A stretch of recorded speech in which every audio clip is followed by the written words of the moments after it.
Today, these sod warriors take to the turf and push their mowers to the max when we check out some crazy motorsports like lawnmower racing. We'll take a trip to Australia. From the country that brought us bungee jumping, now comes the outrageous sport of Barstool Racing. We'll see unusual cars, some that even come equipped with a little extra outboard horsepower. We'll show you a wild new trend called slick track racing. And we'll visit a southern Florida favorite, swamp buggy racing. It's all coming up next here on the Superchargers.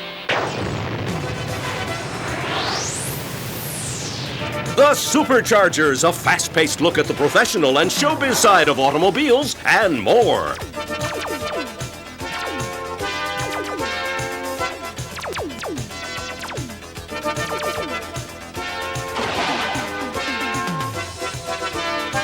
You're in the driver's seat with cars and stars as we amaze, amuse, and entertain with unique car stories and more from around the world.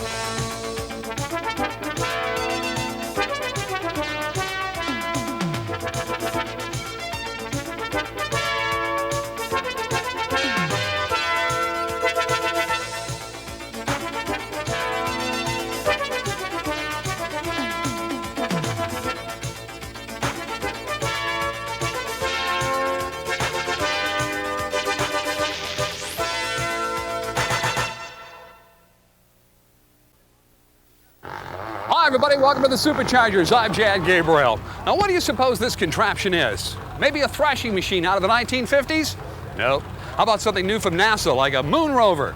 No, that's not it either. This is a swamp buggy, competing in the annual swamp buggy races at the Florida Sports Park just outside of Naples, Florida. And we're going to take a look at some of these strange and unusual vehicles just a little bit later on in the program. And that's what our program is all about today, strange and unusual motorsports. We're even going to take you down to the National Championship Lawnmower races and a whole lot more. Doesn't get any crazier than that. Or does it? Let's watch this first segment, Barstool Racing. We had to travel all the way to Australia, a country known for its craziness. First, it was the human barfly, followed by goldfish swallowing. Ooh, yuck. All examples of Aussie pub mania. Now something even more innovative has been added, Barstool Racing. Powered by 50 and 100cc motorcycle engines, motorized bar stools are going over big down under, with pub goers thirsty for new entertainment. We've had 75 kilometres an hour in third gear out of it, but we lose our nerve then, because riding on this at 75 kilometres an hour is very, very tough. Orders have already come in for 9 more machines, and Michael Waite hopes sponsors will finance a racing circuit. A Sydney radio station rang up, and they were looking at running these at the Adelaide Grand Prix and at Eastern Creek. So, sky's the limit. Anything could happen. And now, Australia's newest craze has come to America. So a bunch of guys decided to build weird, crazy vehicles, and I decided on a bar stool. If you notice, it's got racing slicks on the rear. It's got a high-tech rack and pinion steering on the front with a downdraft spoiler, because it goes pretty fast. And of course, a safety belt to keep you on in place when you fall, so that everything goes together.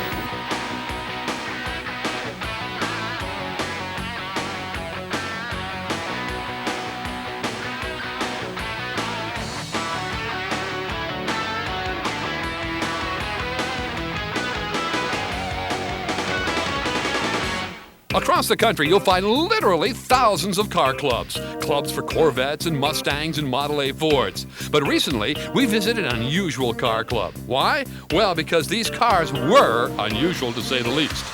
This is the annual outing of the Arcane Auto Society. The Arcane Auto Society is exactly what the name implies. And since the dictionary defines arcane as mysterious or creating bewilderment, you can imagine that this is a club which includes cars that result in the eternal question, hey, what kind of car is that? In fact, that's the club's motto.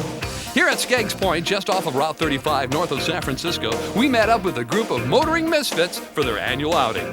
The Arcane Auto Society was founded, or maybe we should say confounded, in 1982 by 3 fellows from San Francisco who each owned rather unconventional cars. Paul and Greg Cowden, along with their friend Tom DeJong. Now, they decided that they had the raw materials for a club. They figured a day trip was a good way to get the ball rolling. Paul picks up the story from there. On that first run, we stopped at a garage sale. We pulled off the side of the road in front of this guy's house, and we walked up to his garage and he said, "Hey," he said, "what kind of cars are those?" And he was the one who handed us the first slogan, although we didn't think of it till probably a year later when we heard it about 30 times. We asked some of the other club members about their unusual contributions to this odd organization. I have a 1964 Amphicar. It's an amphibious vehicle, a true off-road vehicle. It was made in Berlin in the early 60s. They made probably 3,000 of them total from beginning to end of production. And it's a gas. It's a terrible boat, it's a terrible car, but it does both of them. And that's something that no other production vehicle has ever done. Other than for shock value, why would an apparently normal human being want a car that can also be used as a boat? I don't know. You know, we live in a flood zone, and so the joke was that we need an Amphicar, and I said, well, let's just do it. Well, let's face it, it's not every day that you see a three-wheel tandem cockpit German Messerschmitt Roadster sharing curb space with a Crosley Hotshot, or a Baldy, or a red, white, and blue Fiat 600 on a flatbed truck, or even a Citroen 2CV, which one automotive writer once proclaimed as the world's ugliest car. But the members of the Arcane Auto Society seem to thrive on the raised eyebrows and puzzled head shakes that have become part of their daily existence. In fact, being perceived as a Mad Hatter is taken as a compliment. I like the attention that we get when we drive into some place that people gather around and say, "What the hell kind of car is that?" Well, that just happens to be a 1961 Fossil Vega. And that, well, that's a 1950 Riley 2.5-liter speedster. Only 500 of those cars were ever made. And there's your basic Crosley chassis kit car. And according to the owner, only 28 of those custom bodies were ever built. We asked some of these Arcane Autophiles what they like most and least about their strange automobiles. There's something adventurous about a car that's 30 years old. You know, it's sort of like, God, I got there. They're terrible to drive. Most of these cars are out of production now for good reason. Well, that may be, but right now it's time to fire up this heady herd of restless, bizarre automobiles and hit the oddball trail. Sprint car racing is a wild motorsport, which can be described only as a high-speed balancing act, where drivers must combine throttle and steering control on a slippery dirt surface. Have you ever wondered what it's like to finesse a race car around an oval track with little traction and lots of competition? Well, now you can give it a shot. This is slick track racing. It's a zany, unpredictable amusement sport that duplicates at a much safer speed the same kind of loosey-goosey spin and grin racing style as a sprint car. For $2.50 a ride, you're more than welcome to head out onto this strange racing service. This is a real adventure where everyone is just trying to get a grip. Slick Track utilizes standard commercial go-kart frames and power plants. Now, these cars are covered by a non-breakable polyplastic body. There's a throttle and a brake pedal, and the cars actually have 3 different tire sizes on them, or what's called in real racing tire stagger, which sets the car's handling into a left turn only arrangement. Intentional collisions, undue recklessness, or any number of rule infractions will result in a warning whistle blast from the Slick Track officials. And if you lose it, well, there's always someone close by to help you get back on track. Veteran slick track racers with a deep understanding of the sport can quickly recognize the various driving styles you'll see here. There's the California classic laid-back style, the aggressive edge-of-your-seat style, the Rapunzel let-your-hair-down style, and of course the hey baby, everything's cool style. The course is constructed from polished concrete, then covered with talcum powder, which gives Slick Track a, well, slick track. Racing mishaps can run anywhere from your first multi-car pileup to a single-car barrier bash, or a 4-car fiasco, or your basic get-out-of-my-way exhaust breath body check. Slick Track was invented by this man, Chris Agajanian, the son of the late J.C. Agajanian, who owned the legendary Ascot Park, a longtime venue for dirt track racing in Gardenia, California, until its recent closing. In fact, the first Slick Track racecourse opened in Anaheim, California, with some remarkable timing. We asked some of these power-hungry slick tracksters what they thought of their favorite pastime. It's fast and it's slick, and you think you're a really good driver and you spent 25 years on the road and all that sort of stuff, but forget all of that, because when you come out here, there's a whole new set of rules. There's no control. You just go and hope that you don't fall off and hope that you don't run into someone and break your face. I'm an Air Force pilot, and this is a lot more fun, or equally as fun as flying the jets in the Air Force. It takes no brains. You just have to be over 4'6" and just go out there and don't be too stupid. They get mad, they blow their whistle, Obviously, slick track is a safe way to go racing. In fact, the officials seem to be most at risk, trying to keep control of the situation where there isn't a lot of that to begin with. But everywhere you look at slick track, you see people smiling and laughing. After all, they're not stuck in rush hour traffic. They're just out for a spin. Well, there you have it, our first 3 segments of Crazy and Wild Motorsports. We're going to take a short break, and then we're going to be back with more, lots more. We're going to go to the National Championship Lawnmower races and more swamp buggies from Florida.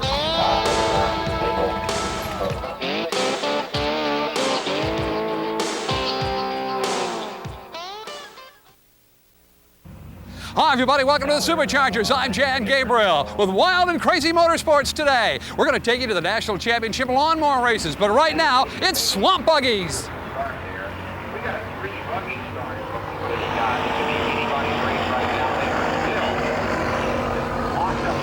Organized swamp buggy racing began in the late 1940s, but the sport has come a long way. Back then, the vehicles were primitive, using mostly Model T engines. They were real contraptions.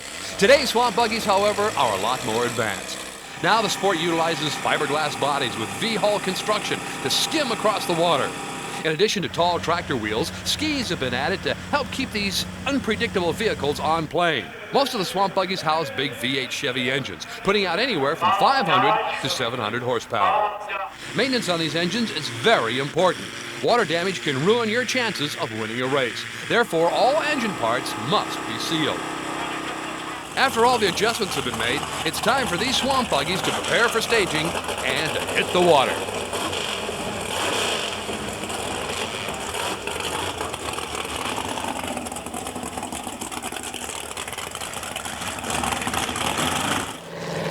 The race course itself is an odd-shaped figure 8. What makes it interesting are the deep seepy holes scattered throughout the race area. Seepy holes are man-made drop-offs that range from 3 to 5 feet deep. The faster you can hit the seepy hole, the better your chances of making it across without sinking. Sometimes you can just get stuck in the mud, and trying to get back on course, well, that can certainly bog down your chances of winning the race. Now, you may be asking yourself, where did these strange and unusual vehicles come from? Well, back in 1917, a man named Ed Franks came to the Florida Everglades for hunting. He soon found out that he needed some sort of woods buggy to help him more easily get in and out of the swamp. It took several years to develop, but by 1923, he had put together what he called a skeeter buggy. It was built from surplus parts and a Model T engine.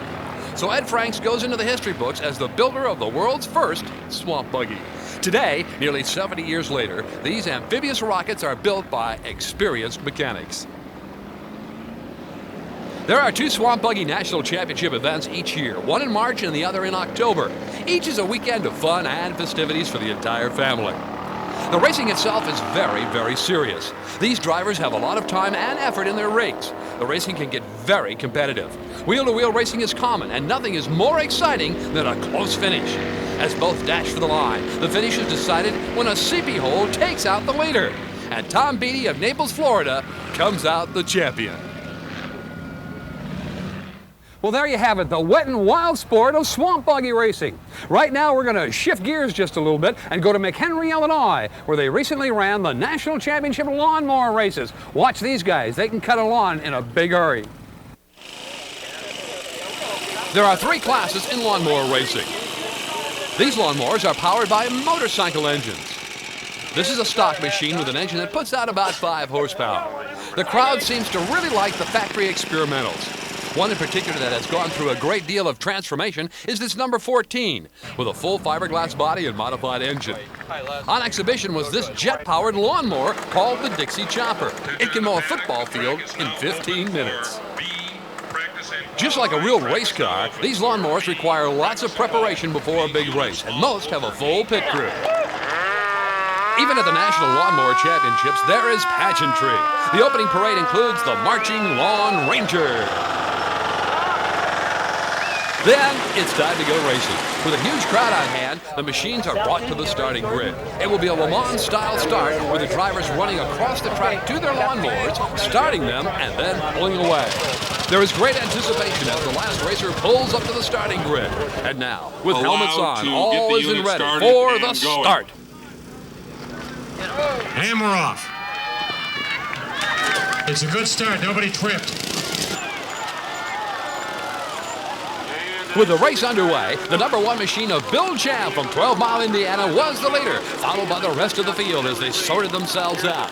Now the course is on a twisty, windy grass surface that is approximately a half mile in distance. It'll be 40 times around and will take well over half an hour to run. There will even be some pit stops for driver changes. Now it's all being held in Grays Lake, Illinois, and it's a perfect day for racing. At this point in time, we should tell you there are no rotating blades on these lawnmowers. They must be removed for safety's sake. The speeds these lawnmowers will reach is a little over 30 miles per hour, and at times they can be a handful. Now, let's keep our eye on the #14 machine of Rich Salerno of Hanover Park, Illinois. He is starting to move through the field on his factory experimental lawnmower. The pit area is already busy with activity as drivers look for problems with their machines and give someone else a chance at the wheel. These turf busters have raced throughout the season at a variety of local events, but this is different. This is the National Championship, and the winner will drive away with a small amount of prizes, but more importantly, he will be the reigning national champion. Back on the racetrack, Rich Salerno, the #14 machine, has gone into the lead. Bill Champ, the early leader, has fallen victim to mechanical problems and is out of the race. Salerno's lawnmower has been highly modified with aluminum and fiberglass, making it a very, very light machine. The engine puts out around 12 horsepower, and that makes it very quick. On most turns, he had trouble keeping it on 4 wheels. Now, at this stage of the race, Rich is beginning to lap the field.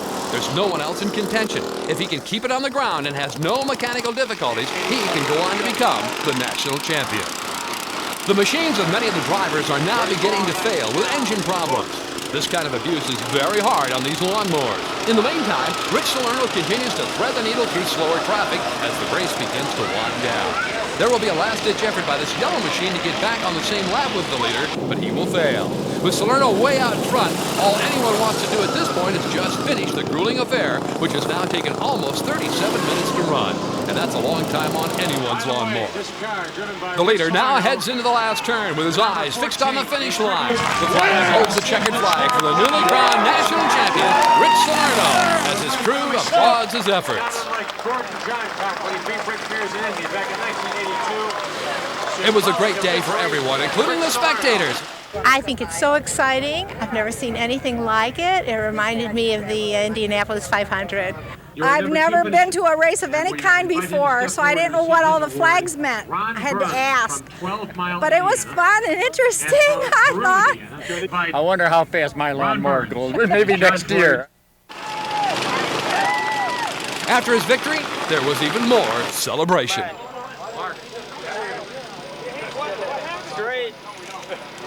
Great victory, Rich. There has always been an attraction with beautiful cars. Unique and exotic cars are a passion for many, but for most, too far out of reach to actually own. Well, now some of the world's most collectible automobiles are becoming a bit more affordable. The Franklin Mint in suburban Philadelphia is the starting point for a series of precisely detailed miniature automobiles that pays tribute to some of history's most distinctive and significant cars. Mark Denise is the Director of Design and Engineering for the Franklin Mint, and he talks about the evolution of these wonderfully crafted replicas. There was a big niche that needed to be filled between lower-priced toy model cars and the more expensive hand-built cars that you would find for thousands of dollars. Franklin Mint decided that a competitively priced model, somewhere around $100, would be interesting to car collectors.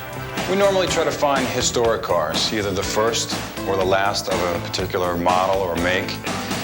We also listen very closely to our collectors. We have people that write in all the time asking for a specific type of car, and those suggestions are weighed heavily in our selection process. As a matter of fact, we have many collectors who are viewers of the Superchargers.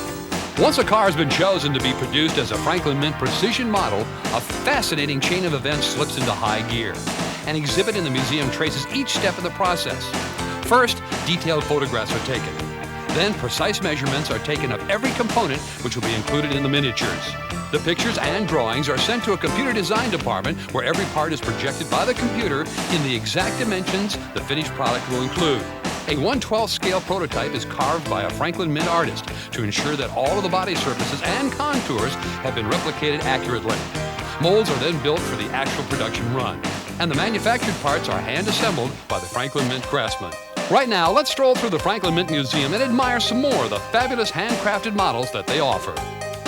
Proclaimed as the most desirable Ferrari of the modern era, this twin-turbo Ferrari F40 is a stunning automobile, as is the Franklin Mint counterpart, radiant in that unmistakable Ferrari red paint. Almost 100 years ago, Henry Ford made automobiles for the masses, and the Model T changed the face of personal transportation. The Franklin Mint Model T is a worthy successor to the full-scale original, and although recently introduced, it has become one of Franklin Mint's most popular replicas. When you mention a car for the masses in Germany, the Volkswagen Bug is clearly the choice for that distinction. The Franklin Mint has replicated history's most beloved econo car with fastidious detail.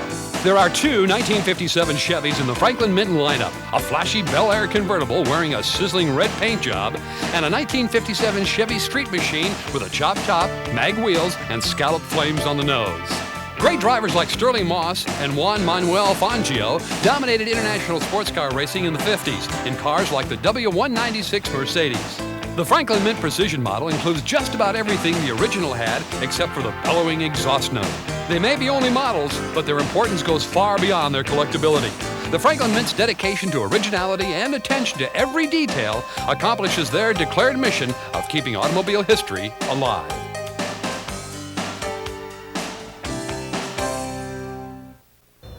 We're back with just enough time to thank the good folks here at the Florida Sports Park for inviting us to their fine facility. What a great time we had with our crazy motorsports today. And we'll look for you again next time right here on the Superchargers. I'm Jan Gabriel. Bye for now.